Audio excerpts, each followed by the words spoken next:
And welcome back to Home Track Heroes here on CW11. So good to be hanging out with you guys on a Sunday night with action from Evergreen Speedway. It was APC Auto Spa night out at the racetrack. And coming up now is our Frank's Radio Service Outlaw Figure 8 division. And 10 cars to get this thing going. Kind of a cool story in this. We'll get to this after we bring you to the lineup. So we got a brand new driver. First time out in a car that he fired off about 2 days prior to coming out to the racetrack, and pretty neat. But let's bring you to the lineup, and it's going to be when they get on the screen here. Jay Van Buskirk in the 2.5 men barbecue car will be on the pole for this in his familiar green number 48. Outside in the number 98 will be Richard Shanebrook. In the second row back, the 33 of Nick Gunderson in the Gunderson Speed Shop entry. In the 0, Jillian Lopato in the Hager Motorsports entry. Row number 3, the always improving, and this is going to be fun to watch too. You're going to see it here for yourself. The ever improving number 25 of Dakota Wilkinson in the Tony V's Garage Pub and Eatery car outside of Dakota. In the Brundage Bone Gunderson Speed Shop, number 83 of Zach Larson. In the fourth row, it's the Fireplace Guy Hearth and Home sponsored car of John Carlson. That's the 50 car. Outside of the Carlson, you'll see the 71 of Nick Holton in the Northwest Adventure Rentals Special. And in the next row back, it's the 676 of Ricky the Kid Dietz, Tire Pros of Arlington. Outside of Ricky, the 51 car, Ryan Clark, Miracles and Memories Academy sponsoring that car. And rounding out the field in the 767, not the 676, 767, Jamie Corbett. Pretty amazing story about Jamie Corbett. Has run in our Interstate Battery Hornet division out here forever as cars getting lined up and ready to go. We'll talk about Jamie and his experiences right after we get this race going here, as a field is just entering turn number 3. They run from the north to the south, coming out of turn number 4, John Peterson's green flag, and we are underway with the number 48 of Jay Van Buskirk working it up on the outside, maybe a little bit too far outside. Shanebrook in that number 98 will slip underneath. And look at Jillian Lopato in that 0 car as the field kind of bunching up, trying to get this first lap, and one car just quite didn't make it, and I'm not sure, but that might be the 676 of Ricky Dietz.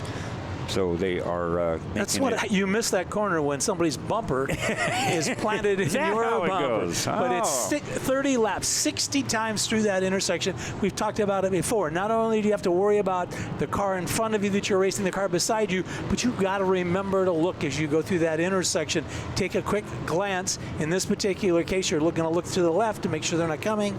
And the next time you come through, you're going to look to the right. So get that confused, you're going to wreck. Impressed early on with that number 98 car of Richard Shanebrook, as he is now about 2 car lengths ahead of Jillian Lopato in her familiar number 0 car. Gets a little bit of a nudge by Zach Larson, just couldn't quite steer out of it, and that will put Jillian down on the infield, just coming out of turn number 2 at the south end of the racetrack. She'll get hopefully that 0 car back underway and waiting for the cars to get to the intersection. Let's see if she can get that thing going. That shows you just how hard they're driving those cars. Just the slightest of bump, send that thing around. So those things are very, very finicky to drive. They're hard to drive. Lots of horsepower, you know, a little bit of a hard tire, and she was just a little sideways, a tap in the rear bumper, and around she went. And here comes Shanebrook now out of turn number 2 with Zach Larson all over, just bumping away at him as they went into the turn.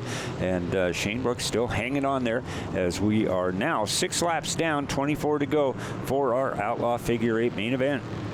This is the time of the year where you're going to remember every driver who ever bumped you, dirtied you, or you think did you wrong, and you know you've only got a couple weeks to do the payback. So now is the time, and right now, we can see Larson trying to dive through on the inside, and he left a mess of 3 cars behind him. Boy, he did. We're going to get a look at that here coming up as Shanebrook is involved in it. The 51 of Ryan Clark, Ricky Dietz in his 676. Let's see how it happened as they go down into turn number 1. Shanebrook looks like he's hanging out on the outside, and just one got into another. That's kind of like that accordion effect type of an incident.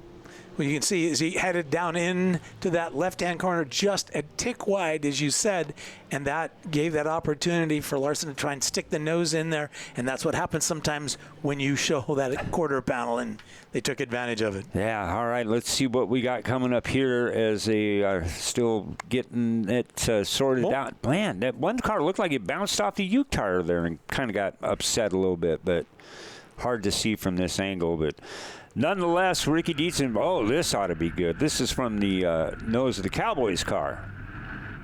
They closely have to weave through that traffic. Yeah. Right there, and you can see John Carlson to the left, or John Peters, excuse me, our flagman. Well, there you go. About took out the camera.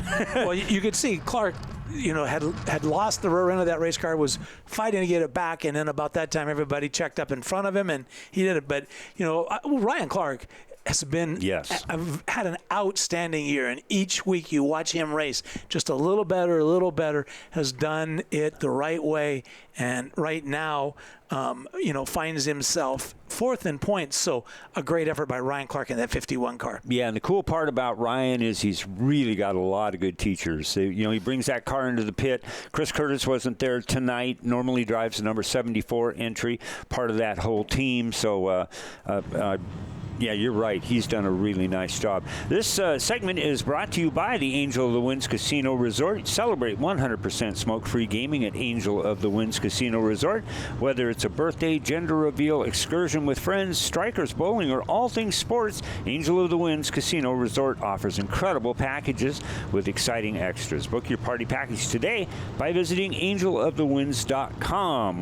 One of these drivers, in fact, 3 of them, we're going to be bringing up at the end of this race to our Angel of the Winds winners platform. But we got 24 laps of Outlaw Figure 8 racing to get to. Good start by the 33 of Nick Gunderson. You can see Gunderson, the screen on the top of the screen, that will update as they cross through. Transponders on those cars will electronically send the signal up, and Shane Brook will obviously not be our leader. You can see a little bit more contact again, but right now it's Gunderson followed by Ryan Clark and John Carlson. And there goes Ricky Dietz around. And if you were there on that particular Saturday night and wanted to know how that big 0 got put into the infield, well, there it is right there. Ricky's throttle looks like it may have hung up.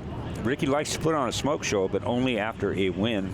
And he certainly is a long ways from getting that. Are we sure his throttle's hung up or his foot hung up on the throttle? We're going to find out. We've got another couple things to look at here as Dakota Wilkinson and Ricky are kind of bouncing off each other, side Nerf bar to side Nerf bar. Now, there we go. Now we know what happened. That makes sense. Okay, there we go. Dakota said, all right, I can pay you back. I'd certainly be willing to do that. All right, we're going to take another look at it from Ricky Dietz's front end as he goes around, and now we're going to get all smoked out here as he's taking the novel right to left approach. You don't see this too often. Normally it's the other way around, but Ricky lives in his own world. So, all right, let's get this thing lit back up, shall we? It's going to be Nick Gunderson in the 33.